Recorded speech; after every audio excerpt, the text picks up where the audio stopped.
Oke, assalamualaikum warahmatullahi wabarakatuh. Selamat pagi. Berjumpa kembali dengan Mas Bro Tegal, tentunya akan memberikan info-info yang mantap-mantap, yang good news luar biasa pada hari ini, pagi ini ya.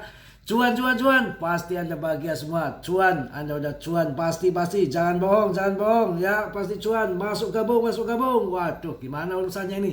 Piye, piye, piye. Udah cuan aja pada belakutakan sontol konyet gak karuan. Gimana ini PTC? Skenario bisa berubah lagi bro. Ini kalau lihat teknikal ini, wah betul-betul tidak bermutu sekarang jadi tai. Ini nggak kacau, ini betul-betul kacau teknikal ya. Ini hati-hati nih kalau nanti melihat double top di sini, ada top Marco top double top ini nanti bisa longsor ke bawah. Ya, longsor ke bawah bisa.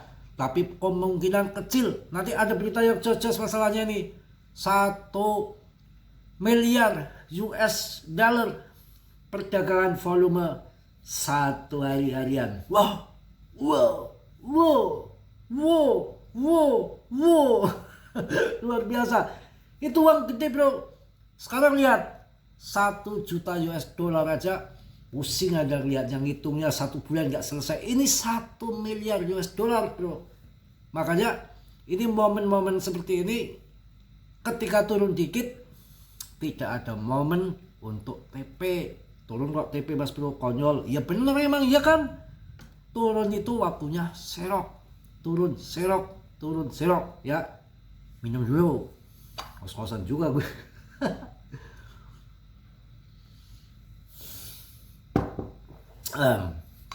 Jadi gini ya. Memang betul kok. Bener, saya ngomong apa adanya. Ini tip ini. Nanti ada berita sate. Timnya gini bro. Ketika terjadi bull market, umpamanya ini di akhir tahun, hati-hati Anda. Jangan dikit-dikit naik dikit, takut turun lagi TP 50%. Nanti lagi naik lagi TP lagi 75%. Habis Anda dapat cuan dikit Anda, kalau gitu caranya. Yang menang long invest jangka panjang. Liatin saja, liatin. Nanti target jualnya di sini, nanti saya kasih tahu. Pas bull market nanti di bulan November atau Desember. Nah, kalau mau TP itu sudah kelihatan agak di pucuk, itu pun setengah dulu. Ya, setengah dulu. Jangan langsung jebret-jebret. Contoh ini nih. Ini kan tadi sempat ngebanting ke bawah ini. BTC ini sempat ngebanting ke bawah kan tadi kan. Waduh, mau dam. Turun ya, kan dam nih, kondisi RSI pun di atas semua. Ada TP, ada habis uangnya, masuk lagi udah dinaikkan lagi sama well, udah TP di harga sekian, begitu masuk di harga lebih tinggi lagi. Itu yang terjadi ketika bull market, dapat profitnya dikit. Sebab Anda jual di harga sekian, nunggu turun ternyata gak turun. Makin naik, turun dikit sebentar naik, turun dikit sebentar naik. Market kan kocok-kocok digocek begitu. Makin lama Anda koinnya makin habis. Ketika membeli sudah mahal, dapat koinnya akhirnya dikit, profitnya sedikit, cerit. Yang menang apa? Yang long invest. Liatin saja itu yang menang sih, seperti itu ya. Oke, yang santai sambil rokok dulu. Nanti berita banyak banget nih masalahnya. Mas Brutus santai aja. Ini sesek nanti kalau rokok kayak gini nih, rokok dukun. Kadalan aja. Ngapain pakai yang jos nipu-nipu, sudah pasti. Ya, selanjutnya menurut saya pribadi, ini BTC kalau melihat TA saya lagi mumet, pusing 7 keliling. Ya, nanti beli obat pusing ini. Ya kalau kondisi di pucuk begini kan secara otomatis kalau kita lihat RSI juga ya akan jatuh bro, akan jatuh. Tuh udah di atas resisten bro, nih ya RSI. Dan ini ada awan merah, tapi ini sudah yang di pojok ini 2 hari lagi kelihatan nih hijau. Wah, kalau di sini udah ada hijau bahaya, tobat saya, nggak akan turun lagi. Kalau di sini udah ada hijau bahaya. Kemudian nanti yang seharusnya untuk turun yang merah ini melengkung ke atas menjadi pelar kuda, langsung belakangnya itu langsung ke atas menghijau, ya habis lah yang nunggu di bawah.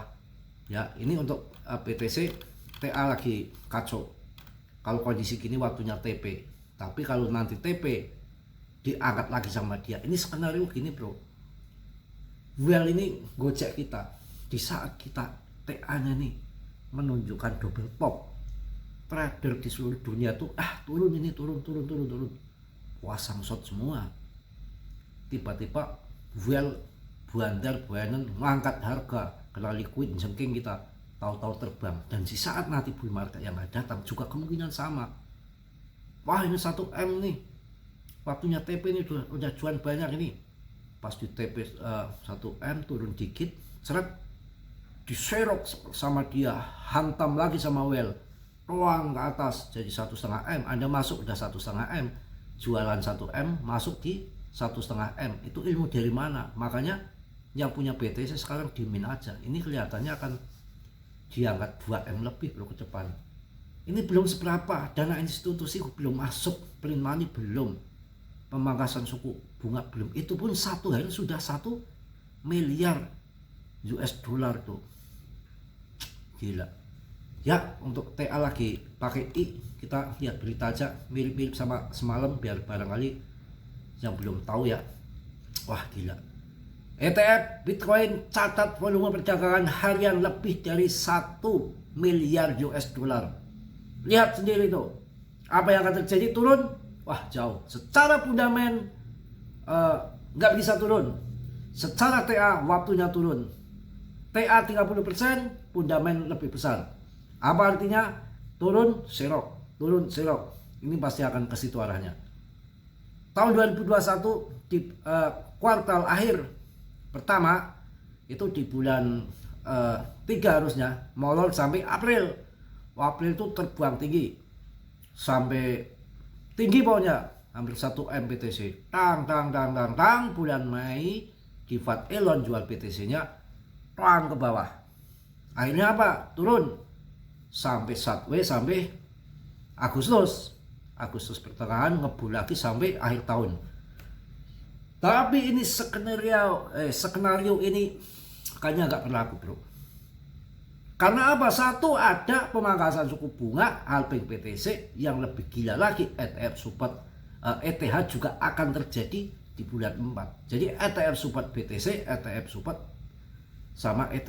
Wah, untuk turun saja susah. Karena institusi uang-uang modal besar itu dia butuh jaminan, butuh kejelasan regulasi, butuh keamanan dalam investasi. Dengan adanya ETF support ini, minat institusi luar biasa. Bahkan emas pun sekarang kalah, GBTC kalah. Secara fundamental tidak ada untuk turun kembali. Bear market nanti ke depan bisa nggak ada. Wow, pandangan narasi saya. Pasar mata uang kripto kembali diramaikan dengan berita menggembirakan pada tanggal 7 kemarin Februari 2024. Total volume perdagangan harian untuk Exchange Trend FAT ETF Bitcoin melampaui angka 1 miliar US dollar. Wah, pusing banget. BlackRock, salah satu perusahaan manajemen aset terbesar di dunia, menjadi pemain utama di balik lonjakan volume perdagangan ini. Wow. ETF Bitcoin Spot meroket, BlackRock kalahkan GBTC. Ini yang perlu kita waspadai. Turun lagi nggak bisa, naik oke. PP nanti jam 9 saya bahas. Yang naik hari ini apa? PP aja sama BTC. Ngikut dia. Yang lain belum ya. Mantap tentunya ya. ETF Bitcoin Spot yang memungkinkan investor untuk memperdagangkan Bitcoin secara langsung mengalami peningkatan volume perdagangan yang signifikan. Waduh, BlackRock Shares Bitcoin Trust EBIT memimpin dengan volume perdagangan harian sebesar 341,2 juta US dollar, melampaui Grayscale Bitcoin Trust GBTC yang mencatat volume 296,5 juta US dollar. Wah, kalah dengan BlackRock ya. Sementara itu Fidelity VBTC Fund menyusul di posisi ketiga dengan volume 200 juta US dollar, sementara 7 dana lainnya berkontribusi sebesar 188 juta US dollar. Waduh, BlackRock dan Fidelity menguasai pasar. Mantap jaya.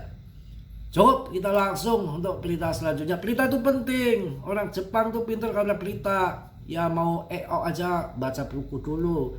Anda suruh ini nggak mau baca buku, bacanya komik aja. Aduh, jangan buku stensil aja di dalam pikirannya. Apa nggak tahu, saya lupa itu. Waduh, betul-betul sekarang ini lagi nih bikin jengkel lagi. Kok bisa ETF Bitcoin Spot dinilai lebih unggul dibandingkan ETF emas? Kok bisa? Ya bisa saja kok. Kalau ETF supportnya dikuasai mereka, mau dia kasih harga 5M aja bisa kok, terserah dia kok. Nggak ada sangkut pautnya dengan Cina lah. Kalau ini emas, Cina masih megang banyak kok, mau apa? Karena ini masih eksternal kripto. Kalau internal kripto ya udah kuasai mereka ini udah nggak bisa apa-apa emasnya. Sekarang banyak orang yang terjungkal kali yang trading gold ya, lari ke emas, lari ke BTC semua, ya derita lah. Waduh, Bitcoin ETF Bitcoin Spot dinilai lebih unggul dibanding ETF emas. Waduh, dalam dunia investasi keberadaan ETF Exchange Trend Quad menjadi salah satu instrumen yang populer. ETF memungkinkan investor untuk berinvestasi pada berbagai aset termasuk komoditas seperti emas dan Bitcoin. ETF Bitcoin Spot investasi yang lebih aman. Aman. ETF Bitcoin Spot atau ETF yang didukung langsung oleh Bitcoin fisik dianggap lebih aman dibandingkan ETF lainnya karena sistem akuntansinya yang unik. Wah, dah ini pokoknya berita jos. Satu non serok. Jangan TP dulu, biarin. Ini waktunya untuk umbul-umbul, nanti di akhir tahun ini baru kita sikat. ETF Bitcoin Spot vs ETF emas. Aduh. Jadi ini Feinstein ini menyoroti perbedaan mendasar antara ETF Bitcoin Spot dan ETF emas. Menurutnya tidak ada metode yang dapat diandalkan untuk memverifikasi penyimpanan, sertifikasi audit dan proses autentikasi untuk semua emas fisik yang ada, termasuk rincian tentang lokasi dan kontrol manajemennya. Betul kok. Mau apa? Saya punya emas tuh Cina di sana 1 ton. Bagaimana kita koreksinya? 1 ton ngangkatnya aja berat, ujungnya fisik. Ya kalau BTC kan enak kok, cuma mama doang. Ya enggak. Ya kalau ini digital kok, lawan sama fisik pusing dong periksanya. Kacau lagi nih berita si Pak Einstein ini menyoroti perbedaan mendasar. Ya jelas fisik dan enggak, ini yang bikin kacau ini. Yang namanya fisik, kita juga kalau menyimpan emas di rumah bingung kok, repot juga, banyak garongan gitu. Kalau BTC kan kita nggak tahu. Saya punya BTC 10 ekor juga gak ada orang tahu. Tapi kalau emas, wow, kemrombyong, boro-boro kita punya emas tontonan disimpan, punya dikit aja di sini udah digantungin di sini nih, di kalung ya sama istri. Ya kalau kurang gede tambahin lagi sama kalung asu. Biasanya gitu kan, yang kuning-kuning itu disemprot ya, padahal bukan emas ya, ngakunya emas, apalagi punya emas beneran. Wah, mungkin ya dibawa ke sana kemari. Enaknya itu kalau investasi digital gitu, nggak perlu kita pegang di bawah ondalan dulu ke sana. Kayak barang kita yang celana aja dibawa ke sana kemari kan ondalan. Untung kecil ya, kalau gede gimana urusannya bro. Kemana-mana lagi bicaranya. Nggak apa-apa, kita lagi bahagia ya. Kondisinya terbang-terbangan seperti ini, mau ngapain lagi kalau nggak senang-senang, daripada manyun mulu ya, kayak janda pirang manyun mulu, kalau nunggu jaka nggak ada kan manyun mulu ya, glosor aja. Aduh, saya bukan maksud nyinggung sana sini, yang penting lihat market seneng gini ya, bercanda saja nggak apa-apa, yang penting jangan asal tembak masuk saja, hati-hati juga, maksudnya jangan main jual saja, diserok-serok dulu ya, soalnya nanti kalau nggak ada bear market, nggak ada turun lagi gimana. Ini kan malam jam 10-an ya terjadi penurunan longsor ya, rame lagi, ternyata sebentar juga udah terbang lagi. Saya rasa cukup ya. Mohon maaf yang sebesar-besarnya, Mas Bro nggak sempurna, tentunya yang sempurnanya milik Allah Subhanahu wa Ta'ala. Yang positifnya Anda ambil, yang buruknya Anda tendang ya. Sudilah kiranya belum subscribe atau mensubscribe, yang sudah saya ucapkan banyak-banyak terima kasih. Saya bukan menyinggung sana sini, menyinggung Anda ataupun segala macam, tidak. Ini hanya untuk memecahkan suasana aja. Anda pun tahu kalau Mas bercanda ataupun serius ataupun bagaimana Anda paham, ngipul pun paham ya. Saya rasa cukup. Salam dari Tegal Mas Bro. Assalamualaikum warahmatullahi wabarakatuh.